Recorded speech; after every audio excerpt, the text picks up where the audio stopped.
Tom TV bu meng tabiriba pumnamapu taramna okchari ngasi khudol tamjagadoribasi World Breast Cancer Day ga mari lenana unajadoriba khigi Dr. R.K. Rupa Bhatti, Assistant Professor, Department of Pediatric Genetics, Editor, BBAM, Breastfeeding Association Manipur, khudol tamjagi. Ahanu maktada Tom TV gi maike degi Madam Putaram nokchari. Ahoy breastfeeding matang sida Madam ga wari kitang sanajaduna khoi Tom TV gi viewers singda kanaraba wahi pokta khastang thambinaba thamjage ahamba wahangsi breastfeeding angang tawno tamda hujikan matamda mama singsida akhoi gi figure maintain tawbagi khoi gi angang da khomlang se pithak pidaba adigi siguma mayam problem su lejeri ado angang sida khoi breastfeeding tawbiba matamda angang sina masamauda kadai fawba kanaba tungda pibibage aduga mama dana pithak traga mama dana tungda kari problem akaiba lakpigatagi habina singdo han thambi angang ama head popoga when breastfeeding pithapaina breastfeeding promotion alliance of Manipur haina koi organization ama leje aduna he 2019 hujik yaujare si he phau 2000 ga dai sum hor pasina 2019 bausi sum khola hos lepna breastfeeding to bi wajana koi luxury koi organization the breastfeeding to wi kanaba haragadi mama da kanaba macha da kanaba society da kanaba kanyamre magoina angang da kanaba haragadi angangi koi growth and development da amna mateng oiba di laina tina magoina hong hamba diarrhea toba di lo kuba respiratory diseases mayam leiba chronic infection to ne naga sumba di yang makopagi pambai oi breastfeeding pitapasina aduna natana anganda IQ intelligent questions hengalandana lai shu tambada yamna mating pamba oi aduga pagi mama da kana baharagadi mama sina macha da kumna bitabu matamda mama da kana baharagadi het pokoda I hada bana tawse asi I hada bagi si handali chance yamna breastfeeding tawse na kari no haragadi oxytocin and hormone amalai breastfeeding tobakanda mama machana breastfeeding chak tobakanda breast milk chak tobakanda si hormone oxytocin thoraga jai uterine contraction uterus ke ang khawgi contraction ri hendana I hada gi chance asi yam handa hali de atopa amana mama da cancer breast cancer oro ovarian cancer oro asi handa hali breastfeeding tawsina the figure as I hazard the happen we give a figure haina mama figure say amoram the breastfeeding to na henabo figure mawong ta helali karino ali fat ki sakto breastfeeding to body handaba oibnina figure hena ta ba oi phaba oi haida aduga society da kana bahara ga di society da breastfeeding to ragadi angang ngabagi handaba morbidity and mortality handaba do and the society da kana ba mani ade amana economically mamagi mampasha tingba pona de very safe ade pasha tingda ba macha da kana ba mama da kana yansi ina pullaga yenga ko tamda economically and environmentally and safe oba society da asin yam nuwaisi al makhata na khona khamjani misina akhona karigumba sam khoi mama kharadi khoi breastfeeding to bo yada ba magi thokcha da haita masi problem yam la isi masi kamai to budai no magi natural dagi obri la atro kamai no habsi matang la masagi breast milk secretion hengalan ba habse si normally koi angang ama pok matum da mama na thokodori si 800 ml chawrak na ko koi pawa ama liter ama maya haitare asi thopang ami nongmada asi thokosi ahamba nonini kitang koi colostrum maina mai anangba adu tawba calorie di yam yamba aduga volume da di yamdaba adu maina numini gumba thomaga adugi matungda gi full loina increase koi secretion breast milk secretion ji hengat laganda hujigi haribu liter magi mayagi sang 800 ml gumba thopangami adu thok tre na mama na haiba taragadi madugi reason amadi lebam thoi ahamba number 1 da mama ga masaga hek breastfeeding pintak na bhona bada psychologically mama si satisfied comfortable oidaba adagi position angang si pamba kanda pithak naba pamba kanda position chadaba ani amana attachment haidana koi saking mama chada mama yi kumlang si sak to bakanda magi saking gi position se chadaba adagi bad position oiba sisu factor amani adai atopa na nutrition mama gi nutrition si mama si koi ri thaina gi chana bihar ga di koi chagang jawa haina chana ri je asi yam koi milk secretion da yamna handa na ba kano amani aduna koi hek popaga mama na mahi manai pithak pa adai chawa thapadu balance diet oina adequate amount da chara ga di thokpagi chang breast milk thokpagi chang handa ya bije kesu leiroi aduna haiba factor mayam se asi koi correction tawwa ama darkar tai ꯑꯩꯈꯣꯏ ꯑꯉꯥꯡ ꯃꯃꯥꯁꯤꯅ ꯑꯉꯥꯡꯁꯦ ꯑꯩꯈꯣꯏ ꯎꯅꯖꯗ꯭ꯔꯤꯉꯩ ꯃꯃꯥꯡꯁꯤꯗ ꯃꯁꯤꯒꯤ ꯑꯩꯈꯣꯏꯒꯤ ꯇꯨꯡꯗ problem ꯂꯥꯛꯇꯅꯕꯒꯤꯗꯃꯛꯇ ꯑꯩꯈꯣꯏ brace feeding ꯇꯧꯕꯗ ꯄ꯭ꯔꯣꯕ꯭ꯂꯦꯝ ꯂꯥꯛꯇꯅꯕꯒꯤꯗꯃꯛꯇ ꯀꯔꯤ ꯀꯔꯤꯗꯤ ꯆꯥꯕꯤꯍꯧꯕ ꯗꯔꯀꯥꯔ ꯑꯣꯏ ꯄꯣꯛꯇ꯭ꯔꯤꯉꯩꯗ ꯃꯃꯥꯅ ꯑꯦꯟꯇꯤꯅꯦꯇꯜ ꯆꯦꯛꯑꯞ ꯆꯠꯂꯤ ꯃꯤꯔꯣꯜꯂꯤꯉꯩꯗ ꯑꯩꯈꯣꯏ ꯒꯥꯏꯅꯤꯀꯣꯂꯣꯖꯤꯁꯇ ꯂꯣꯏꯅꯃꯛ ꯆꯠꯄ ꯉꯥꯛꯇꯅꯤ ꯑꯌꯥꯝꯕꯅ ꯑꯗꯨ ꯆꯠꯄ ꯃꯇꯝꯗ ꯑꯩꯈꯣꯏꯒꯤ ꯃꯥꯒꯤ ꯋꯥꯈꯜꯂꯣꯟꯁꯦ ꯍꯦꯛ ꯄꯣꯛꯄꯒ ꯑꯉꯥꯡꯁꯤ ꯈꯣꯝ ꯄꯤꯊꯛꯀꯗꯕꯅꯤ ꯍꯥꯏꯕꯒꯤ ꯋꯥꯈꯜꯂꯣꯟꯁꯤꯃ ꯆꯦꯜꯍꯟꯕ ꯑꯃ ꯗꯔꯀꯥꯔ ꯑꯣꯏꯔꯦ ꯑꯗꯒꯤ ꯆꯥꯕ ꯊꯛꯄꯒꯤ ꯃꯇꯥꯡꯗ ꯍꯥꯏꯔꯒꯗꯤ ꯄ꯭ꯔꯦꯒꯅꯦꯟꯁꯤ ꯑꯣꯏꯔꯤꯉꯩꯗꯁꯨ ꯃꯃꯥꯒꯤ ꯀꯦꯂꯣꯔꯤꯁꯤ ꯍꯦꯟꯅ ꯆꯥꯕꯤꯒꯗꯕ ꯅꯣꯔꯃꯦꯜ ꯑꯦꯗꯜ ꯑꯃꯗꯒꯤ ꯃꯥꯅ ꯁꯔꯨꯛ ꯑꯃ ꯍꯦꯟꯅ ꯆꯥꯕꯤꯒꯗꯕ ꯑꯗꯨꯃꯥꯏꯅ ꯇꯧꯔꯒꯗꯤ ꯉꯁꯥꯏꯒꯤ ꯅ꯭ꯌꯨꯇ꯭ꯔꯤꯁꯟꯗꯨ ꯐꯖꯅ ꯕꯦꯂꯦꯟꯁ ꯑꯣꯏꯅ ꯆꯥꯕ ꯅ꯭ꯌꯨꯇ꯭ꯔꯤꯁꯟ ꯕꯦꯂꯦꯟꯁ ꯑꯣꯏꯅ ꯆꯥꯕ ꯍꯥꯏꯕ ꯃꯇꯥꯡꯁꯤꯗ ꯑꯩꯈꯣꯏꯒꯤ ꯄ꯭ꯔꯣꯇꯤꯟ ꯀꯥꯔꯕꯣꯍꯥꯏꯗ꯭ꯔꯦꯠ ꯍꯥꯏꯔꯒꯗꯤ ꯆꯥꯛꯀꯨꯝꯕ ꯁꯤꯗꯒꯤ ꯑꯗꯨꯝ ꯐꯪꯉꯦ ꯑꯗꯒꯤ ꯄ꯭ꯔꯣꯇꯤꯟ ꯍꯥꯏꯔꯒꯗꯤ ꯆꯦꯡ ꯁꯪꯒꯣꯝ ꯍꯋꯥꯏ ꯁꯪꯒꯣꯝ ꯑꯗꯩ ꯉꯥ ꯌꯦꯔꯨꯝ ꯁꯤꯗꯒꯤ ꯑꯗꯨꯝ ꯐꯪꯉꯦ ꯑꯗꯒꯤ ꯚꯤꯇꯥꯃꯤꯟꯁ ꯍꯥꯏꯔꯒꯅ ꯑꯩꯈꯣꯏꯒꯤ ꯚꯤꯖꯤꯇꯦꯕꯜꯁ ꯃꯌꯥꯝ ꯑꯃ ꯑꯁꯪ ꯑꯃꯥꯟ ꯃꯌꯥꯝ ꯑꯃ ꯃꯔꯨꯑꯣꯏꯅ ꯑꯥꯏꯔꯟ ꯀꯁꯤ ꯚꯤꯖꯤꯇꯦꯕꯜ ꯒ꯭ꯔꯤꯟ ꯂꯤꯐꯤ ꯚꯤꯖꯤꯇꯦꯕꯜ ꯍꯥꯏ ꯑꯁꯤꯒꯨꯝꯕ ꯃꯌꯥꯝ ꯑꯃ ꯑꯗꯒꯤ ꯃꯤꯅꯔꯦꯜꯁ ꯚꯤꯇꯥꯃꯤꯟꯁ ꯃꯈꯜ ꯁꯨꯅ ꯆꯥꯔꯒꯗꯤ इवन हई रादा साइट्रस फ्रूट एना कोई लेइसे इस विटामिन सी विटामिन बी मयाम अमा यावरी असिंग मयाम बैलेंस न चारगदी खोम थोपगी चांग से पोलोप कांदा अदुम फजना थोकनी हाइना लौनै खोइना याम वाइजे अल मखा दाजर पोइना मैम तसेना कोई अंगांग सिना सकिंग तो मतमदा फजना तो बंगमद्रगदी प्रॉब्लम मयाम से थोपिरिन हाइबिरि अल मसिन ममागी सिदैसा अखोइगी लम्स खोइगे पोंबा अदगी तुंजन होबा मयाम तुना फत्तबा मयाम सु ओनरी मदुदगी लाइफ फैक्टर ओबिदोइरा अदो मसिंगा लौसे कई तौजरगा Phagni हाबिदिसु ngасai breast feeding toropa kanda mamaga masaga si position chadadana dagi koi attachment hana ngasai sucking tawagi mama angang na machada mama angang jina machada mama da sak tawagi position haiba malai ko adu kari kari no haragadi koi angang gi koi machin ji launa ka thokpa adagi amuba koi mama gi area la aina koi nipali koi bada yauriba area la si mathak thangba saruk si na phajana makha thangba saruk na hena umbiraga phajana umbiba angang jina umnaba tawbiba adagi angang gi khadang jina mama gi kum da thenggadaba admain tawdana koi sucking gi position attachment si phajana leiragadi हाइरिबा ngasai problem se engorgement hairo breast engorgement komji chingthokpa ngamdadana engorge or leiba linkhatlaga tangkhatana leiba adagi koi adumaina sum tawdagi abscess formation aina koi gi nai ga chaba toroktana toana area am khakta tangkhatlaga infection tawsandana nai charakpa gumba torokpa smain toropdagi sum phajana treatment tahodragadi hayeng tungda phataba olakpa yai cancer gumba karimbo olakpa yai haina haiba sigi kaino si tasengna hekta oli haibadi nate adu chances tu lai haibagi wani ana si tawdanaba akoina ngasai attachment and position se mama ga masaga gi position gi matang da hairagadi akoi angang si pamba kanda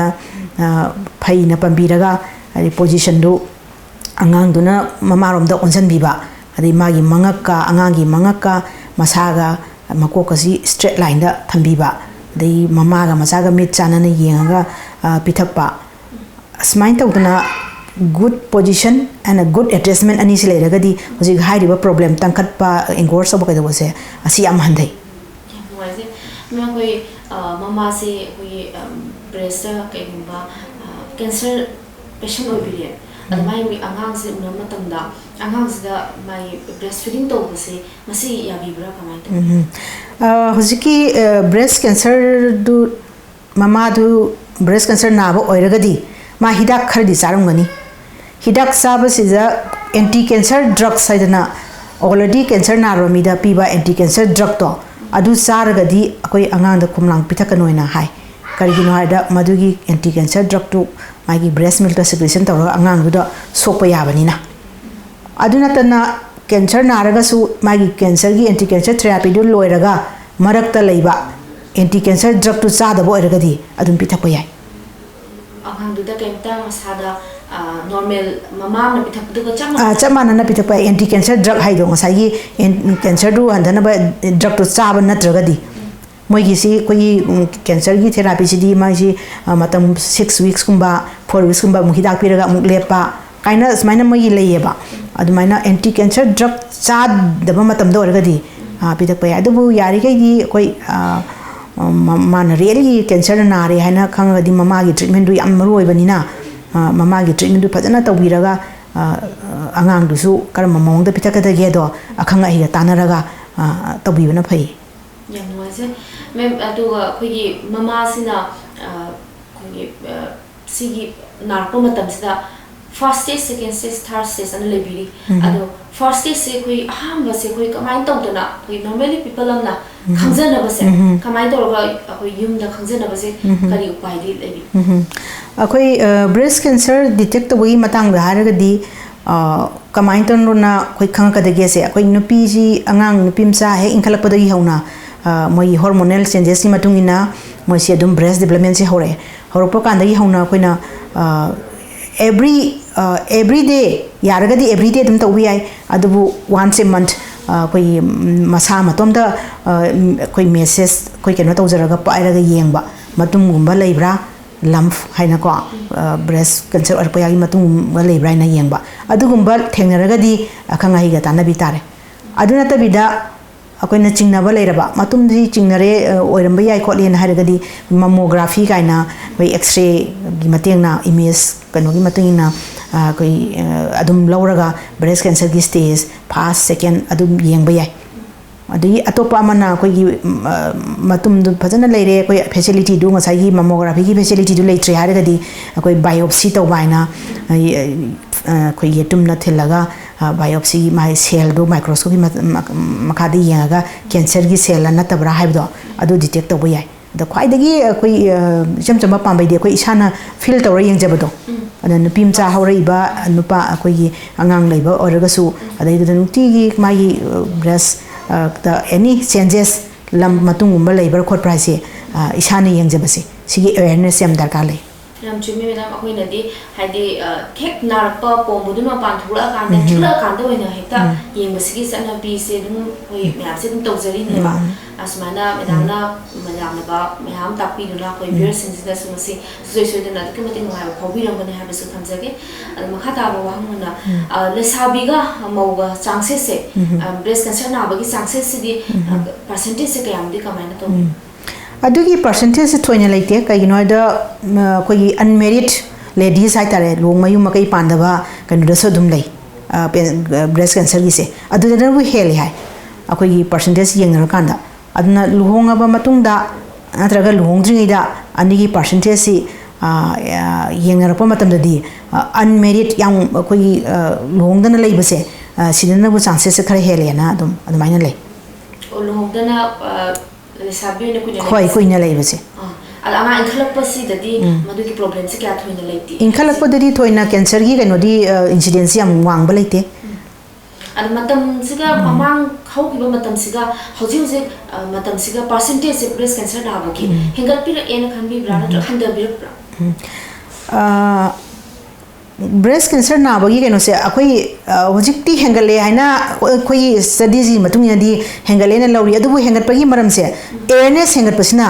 ngasai detection hengal panina aduna hengal pa oigani na koi lawi otherwise hana su dum khangdabida cancer ni khangdabida matum lei haraga confirm tawdabida adum lei basi yamna thengnai ko aduga ojigi incidence hengal ba se cancer से अतई अतई cancer की सुदम incidence हेंगलेना अदुम लौनरी होजिक से अदु हेंगतपगी मरम से हाजि हारिसे awareness हेंगलपनिना detection की rate से हेंगलपनिना अदुगी percentage सुदम वांगपा हाइतारे अदुदनी लेरिसे मसे को हिस्ट्री मागे बैकग्राउंड हिस्ट्री दगा नाबा लेरमगदी मदुसो कोई smile लापिब्रा ngasai ki history haragadi hereditary layena khara lay sigi breast cancer gi matang se agi family amda naragadi mama naragadi macha su narak pa yai haibagi family gi related oiba hereditary oiba factor khara di yawi haidna lay aduna tabidadi hojiki cause of cancer breast cancer haragadi atai adum hojiki haido incidents to like kano da admit na kar hen ba ani ngasai koi apo matang stage to detection do fazana tahodragadi stage to cancer orakpa yaba koi benign tumors haina hai ko koina benign soiba kaimta tawdena khallaga sum leithokibado treatment tawdana leithokibado adu leithogadi ko na cancer olapase asi ju yawdaba nateba cancer gi na pomapa cancer ki pomba makhan sida akoi sa sida feel se karama mawongda hobirokge subista breast cancer gi kano apom bharagadi ahambadadi yam khangoi moise ayamna painless nadna leiba ngakani aduga moisi pura apom boina leiba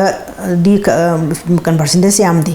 ayambana moise koi scar koi kano dona kari haitare kaino ma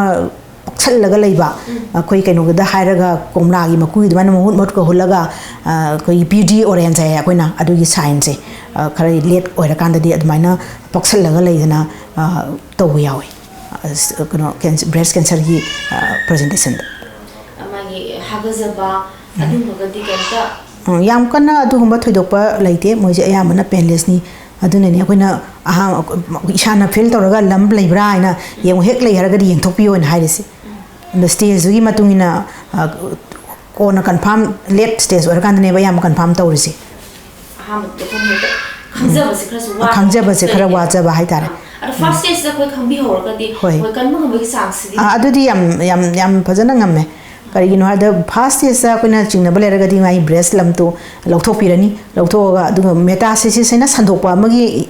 ka stage ama lei ko maroina third stage ga torkanda ada sandokpa horaga di koi organ body atopa koi lungs da khangde liver da khangde sandokpa horaga di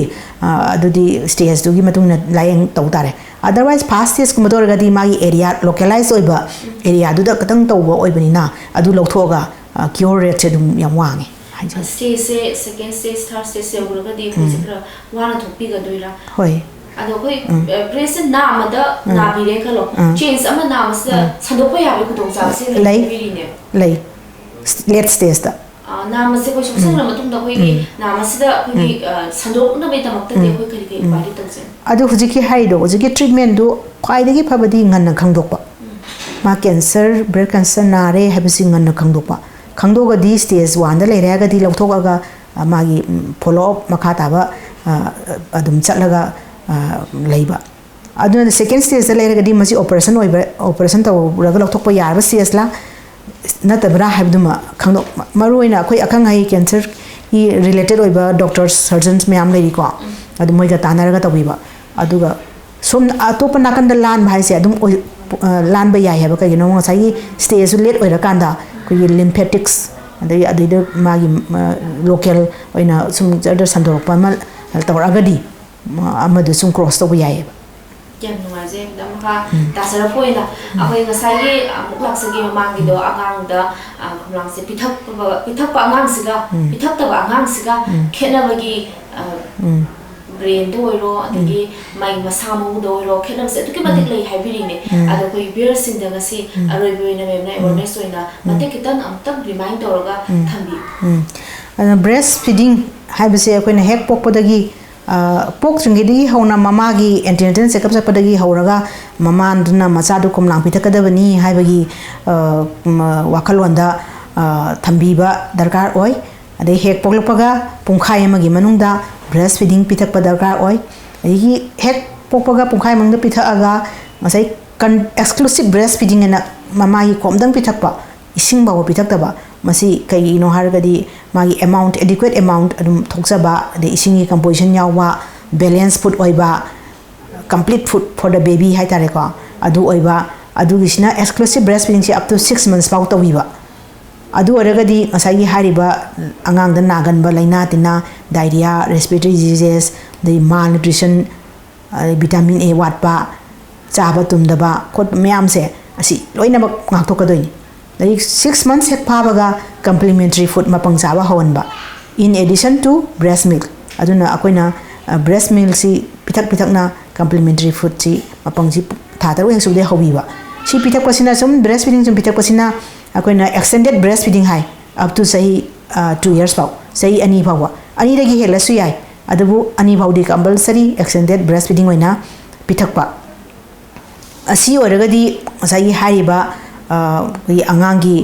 laina tina mayam se sidagi ngak thokpa angang sibagi changdagi handaba oi ꯌꯥꯝ ꯅꯨꯡꯉꯥꯏꯖꯩ madam ꯑꯩꯈꯣꯏ ꯃꯊꯪꯗ ꯑꯃꯨꯛ ꯃꯦꯗꯥꯝꯒ ꯎꯅꯖꯕꯒꯤ ꯇꯥꯟꯖꯥꯁꯤ ꯂꯧꯖꯔꯒ ꯑꯩꯈꯣꯏ ꯑꯃꯨꯛ ꯑꯩꯈꯣꯏ ꯚ꯭ꯌꯨꯌꯔꯁꯤꯡꯁꯤꯗ ꯃꯈꯥ ꯇꯥꯅ ꯀꯥꯟꯅꯔꯕ ꯋꯥꯍꯩ ꯀꯌꯥ ꯑꯃ ꯊꯝꯕꯤꯅꯕꯒꯤꯗꯃꯛꯇ ꯑꯃꯨꯛꯁꯨ ꯈꯨꯗꯣꯜ ꯇꯝꯖꯅꯕꯒꯤꯗꯃꯛꯇ ꯃꯦꯗꯥꯝꯗ ꯑꯃꯨꯛ ꯍꯥꯏꯖꯔꯛꯀꯦ ꯉꯁꯤꯒꯤ ꯑꯣꯏꯅꯗꯤ ꯃꯦꯗꯥꯝꯗꯒꯤ ꯀꯥꯏꯅꯅꯕ ꯌꯥꯊꯪ ꯂꯧꯖꯔꯤ